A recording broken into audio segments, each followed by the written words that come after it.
अस्सलाम वालेकुम व्यूअर्स। तो आज मैं बनाऊंगी टिंडे प्याज। तो उसके लिए मैंने आधा किलो टिंडे ले लिए हैं और उनको छील के साफ़ कर लिया। 2 टमाटर ले लिए हैं बड़े साइज़ के, उनको मैंने ऊपर से छिलका साफ़ कर लिया।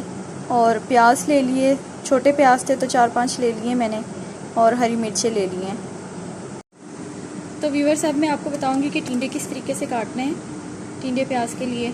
तो ये बस इसको इतना इतना पीस काटना है, इसका ज़्यादा बारीक नहीं करने हैं, इसको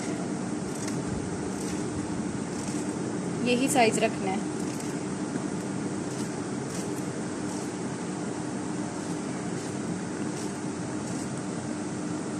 इसी तरह मैं सारे टिंडे काट लूँगी। तो व्यूअर्स देखिए टिंडे मैंने काट लिए, अब मैं प्याज काटूँगी।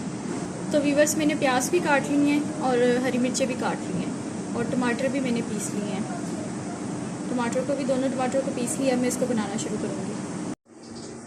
तो व्यूअर्स जो मसाले लिए हैं मैंने 1 टीस्पून नमक, 1 टीस्पून लाल मिर्चें पीसी हुई, 1/2 टीस्पून हल्दी, 1/2 टीस्पून चिकन पाउडर, 1/2 टीस्पून ज़ीरा। तो व्यूअर्स आधा कप मैंने घी ले लिया था, अब उसमें वो गर्म हो गया। अब मैं उसमें प्याज और हरी मिर्चें डालूंगी कटी हुई। तो व्यूअर्स प्याज़ों का कलर चेंज हो गया। अब मैं इसमें टिंडे डालूंगी और इसको भी साथ ही शैलो फ्राई करूंगी प्याज़ों के साथ ही।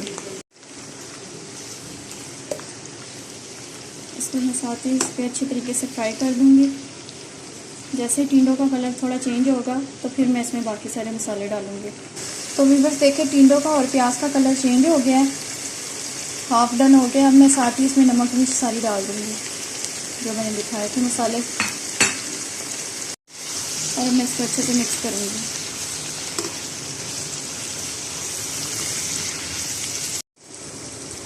तो व्यूअर्स मसाले सारे भुन गए। अब मैं इसके अंदर डालूंगी टमाटर का पेस्ट और फिर से मैं इसको भूनूंगी। तो व्यूअर्स टमाटर को भी भून के मैंने इसको दम पे रख दिया था। अब ये बिल्कुल पक गए हैं और आप भी इसको ज़रूर ट्राई करें और मेरे चैनल को लाइक करें, सब्सक्राइब करें और शेयर करें।